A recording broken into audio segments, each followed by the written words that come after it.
The dropship broke through the stratosphere with a muted roar, its dark hull searing against the pale orange sky of Velis 3.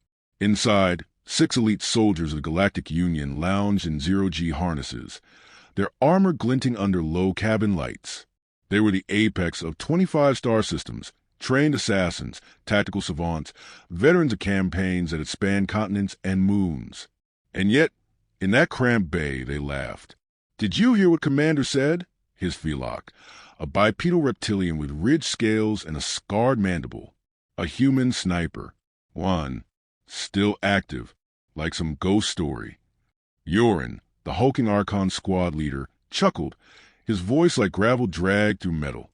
These humans, always clinging to primitive tactics, one rifle and dirt in their mouths, thinking they're predators. The others joined in. Jex, whose cybernetic eyes flickered with data, mockingly raised a hand to his forehead like a visor. What's next? Arrows and smoke signals. It's no wonder they lost the war. Sergeant Kale, the only non-alien among them, genetically uplifted from a once-human colony and now loyal to Union, stayed silent. His golden irises betrayed no emotion, but he adjusted his rifle with a care that bordered on reverence. He had heard the stories too. He had read the reports buried beneath official victories. Something had survived here after the last human withdrawal. Velis 3 had been declared pacified 6 months ago, after the Union's final push routed the last pockets of human resistance. The planet was a strategic outpost, a stepping stone toward the inner human colonies. But a few supply lines had gone dark in recent weeks.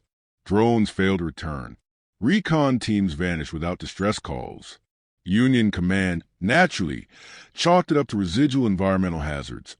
Storms, unstable terrain. But as a formality, they sent in the 6. The dropship landed with surgical precision on the ridge overlooking the valley base. The ramp hissed open. Red dust swept across armored boots as the team fanned out. The landscape was quiet. Too quiet. Thermals. Yorin barked. "Clear," said Jex. No motion in a 3-click radius. We're alone. They weren't. Above them, hidden among the crags of a ruined comms tower, the sniper adjusted his scope. His breath was measured, almost slow. Even through the mask that filtered dust in the air, his concentration was palpable. He watched them disembark with clinical precision. 6 targets. One especially arrogant. The Archon with the commander's insignia. He didn't fire. Not yet. He studied. Below, the squad secured the perimeter. Veloc planted motion sensors. Arsha, a 4-armed, feline humanoid, deployed an aerial recon drone, which buzzed skyward like a metal wasp. "Reinforce the ridge," Yorin ordered. "We'll use the tower ruins as overwatch. I want eyes in every direction." "I thought this was a cleanup op," Veloc muttered. "We're treating ghosts like they're warlords." "They called this human a confirmed hazard in the briefing," Jex said with a smirk. "That's Union code for someone embarrassed command." Kale knelt near the old blast crater at the tower's base. Scorch marks. Recent, as if a transport had landed or taken off. He ran a gloved finger through the ash. "This crater's not 6 months old," he murmured. Yorin strode over. "What are you saying?" Kale hesitated, then stood. "Someone's been using the site. Recently, within the last 3 weeks. Possibly less. Impossible. We've had orbital scans on this place for months. No heat signatures, no movement, no power signatures. Maybe someone knows how to hide from scans," Kale said. He looked toward the cliffs. "Or they know how we look for them." Yorin scoffed. "One man cannot outwit orbital surveillance." Kale didn't answer. He was already watching the skies. The drone was still circling. That was good. The sniper tracked the drone through his secondary lens. It moved with predictable patterns. Sweeping arcs, shallow banks, fixed altitude. He noted its moments of delay between pings. Not military grade. That gave him a margin. He rotated his rifle 90 degrees and engaged a timed micropulse emitter. The drone faltered mid-flight, stuttered, then resumed. The onboard AI wouldn't register the loss of a millisecond, but the data Relay now had a hole. It was enough. Back on the ground, Arshaw frowned. Drone hiccuped. Probably dust interference. Noted, said Urin. We deploy in 30. Tight formation. Nightfall in 6 hours. You think he'll show? Vlock asked, running a claw over his plasma carbine. I hope he does, Urin said, turning toward the tower. I want to meet the human who thinks he's better than us. Behind his visor, Kale narrowed his eyes. He had met a few humans who were better than them, and most of them were dead. The ones still alive were worse. From his perch, the sniper watched the squad vanish into the tower's upper floors. He knew their type, tactical elite, confident in their numbers, their gear, their shared belief in superiority. They always underestimated patience, discipline, silence. He adjusted the scope, locked onto Urin's shoulder. A half-click shot. Easy almost. Not yet. Let them settle in. He whispered to himself, almost inaudibly, welcome to the hunt. And then he waited. The first shot came at dawn. No warning. No muzzle flash. No sonic boom. Just a sharp, wet impact as Vlock's head jerked back, a blossom of dark green blood fanning out behind him.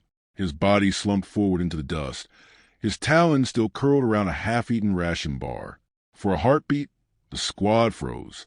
Then chaos erupted. Sniper.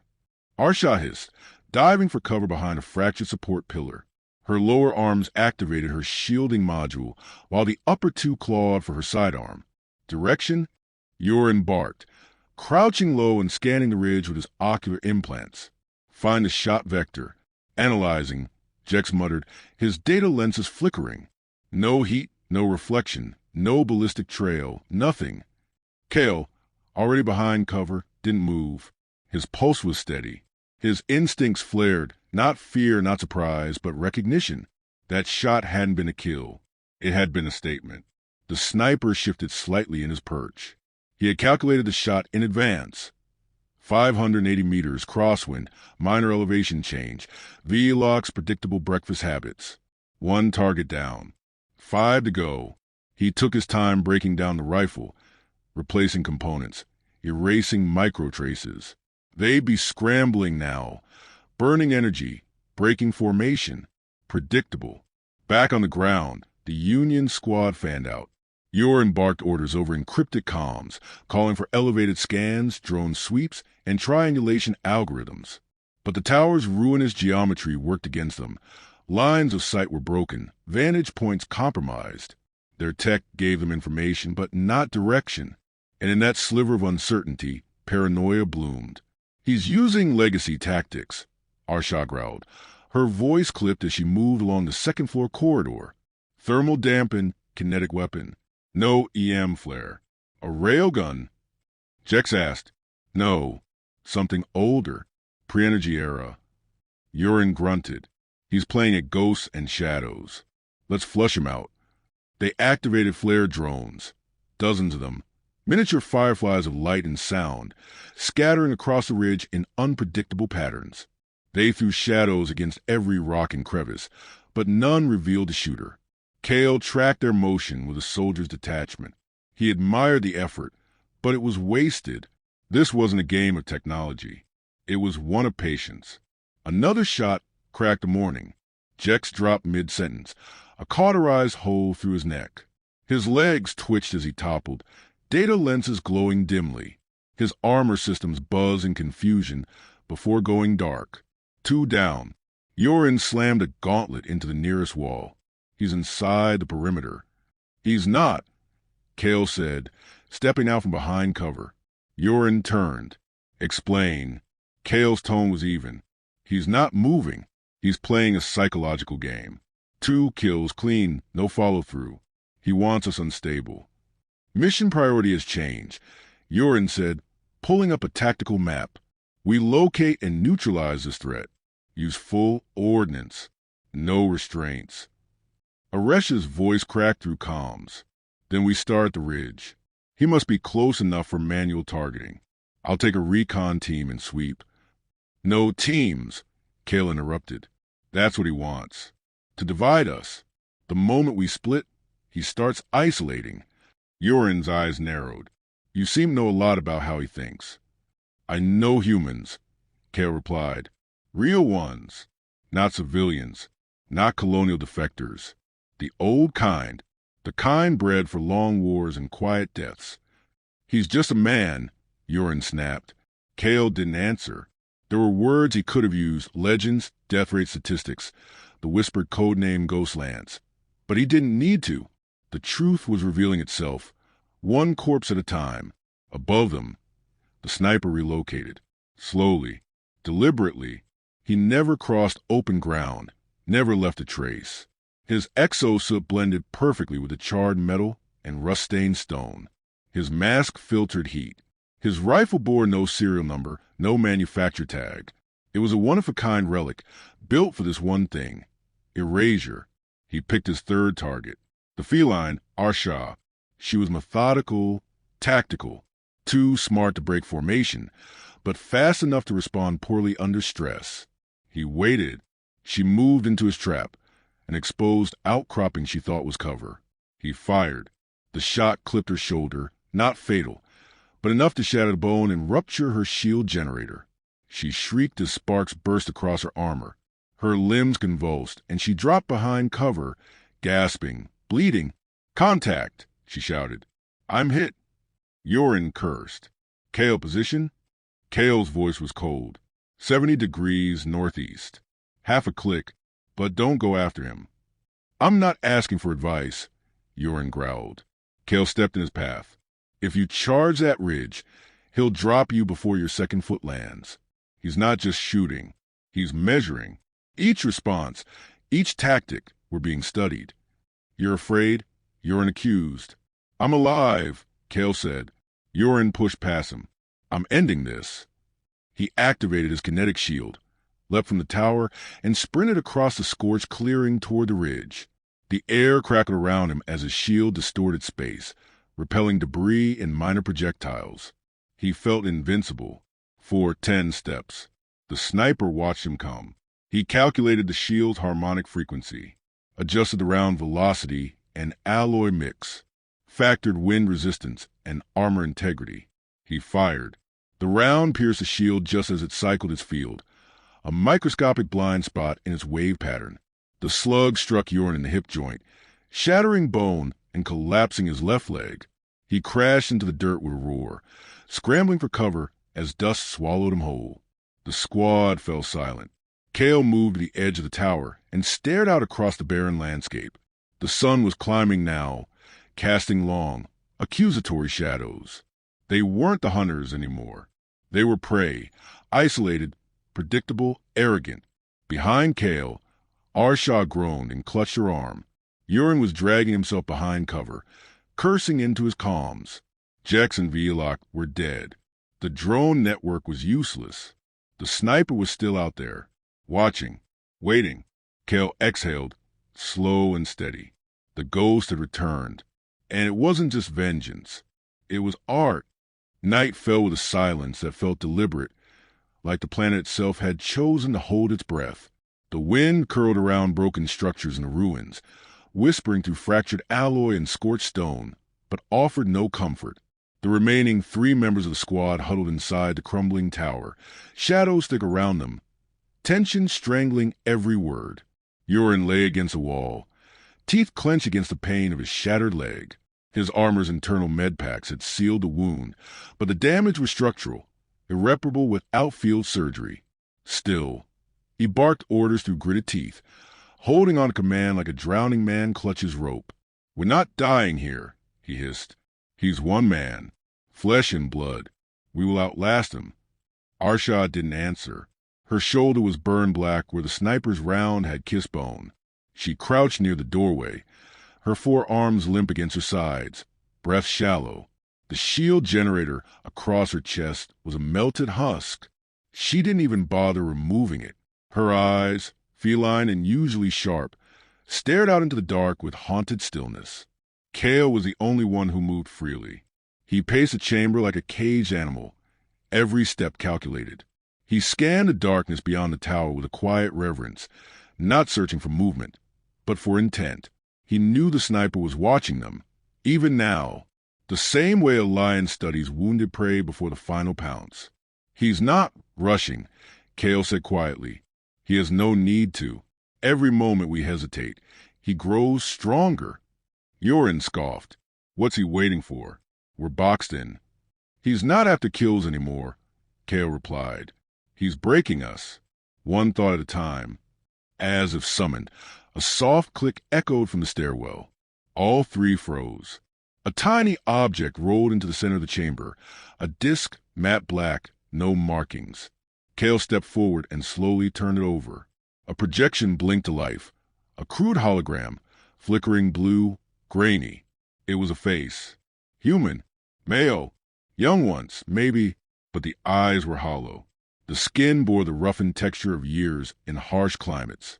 And beneath the visual, a message began to play, distorted but unmistakably deliberate. "You train for dominance. I train for survival. We are not the same." Then it looped. Yorin snarled and smashed the disc under his fist. "He's playing games." Kale didn't move. "He wants us to see him, not as a man, as something more." Arshaw finally spoke, her voice a dry rasp. "He was waiting for us before we landed." Kale nodded. He watched the approach, predicted our route, measured our habits before we ever stepped off the dropship. He couldn't have known. Yorin began, then faltered. The truth was already coiled around them. Outside, somewhere beyond the rusted horizon, the sniper lay prone in the cold earth. He watched through a scope as the disc winked out. It wasn't meant to frighten them. It was a mirror. He needed them to see what had hunted them, needed them to understand the futility. That was part of the kill. He watched Kale especially, the one who hadn't broken. Not yet. Back inside, Kale adjusted his weapon and took a knee near the open side of the chamber. His mind was silent, focused, but memories stirred. There were only a few men left who knew how to kill like this. Earthborn, raised in the last continental conflicts before the Great Evacuation.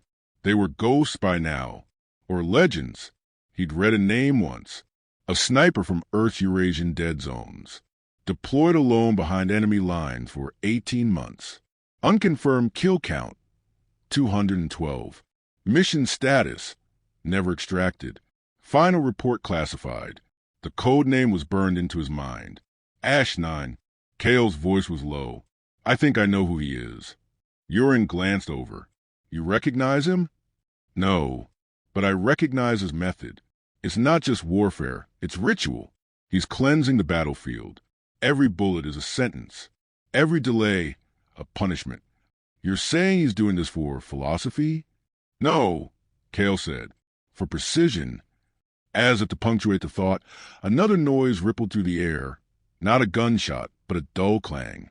They turned toward the source. The outer hallway. One of their motion sensors, dropped earlier in haste, now hung from a doorway beam. Swaying like a pendulum, Arshaw pointed her weapon, her breathing sharp. "He's in the building." "No," Kale said. "He wants us to think he is." Kale stood and moved the door with deliberate calm. He reached up, steadied the swinging sensor, and stopped its motion. Silence returned. The sniper wasn't inside, but he had moved closer. "He's feeding us noise," Kale murmured, "teaching us to flinch." Yorin tried to rise, winced, and sank back.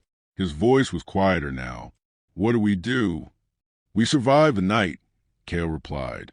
"Then what?" Kale stared out across the ridgeline, into a darkness that didn't feel empty. He couldn't see the sniper, but he felt him, the way one apex predator feels another in the long grass. "Then I hunt him." Behind Kale, Arshaw lowered her weapon slightly. In her eyes, something shifted, not hope, not resolve. Something older. A predator's recognition threat.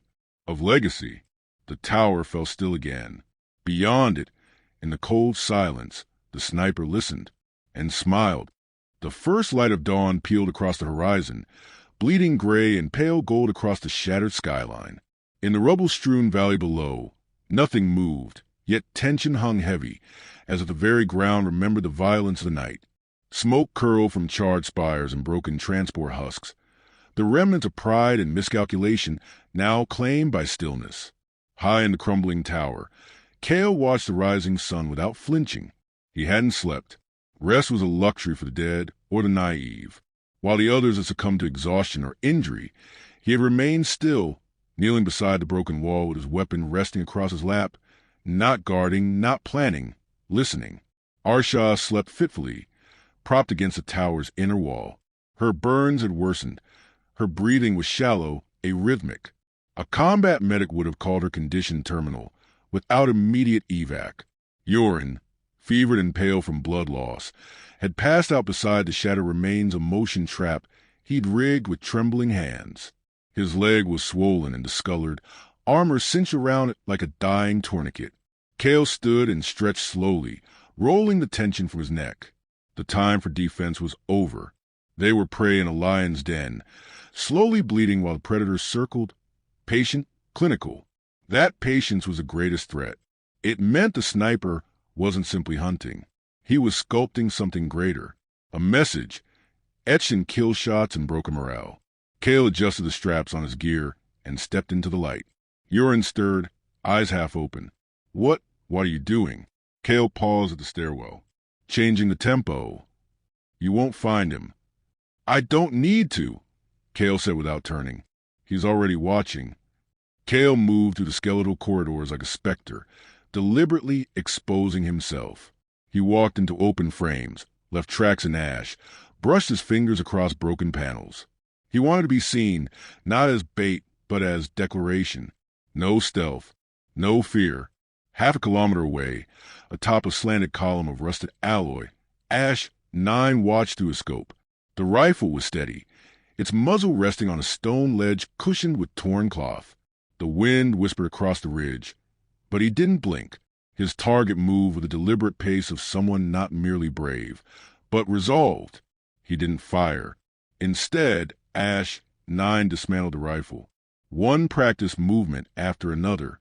Barrel, stock, optics, bolt. Each component tucked into a custom compartment in his rucksack. His breath was slow and measured, as though concluding a ritual. He stood and descended. Kale waited in what had once been a communications nexus, now just a husk of towers and twisted data conduits strangled by vines.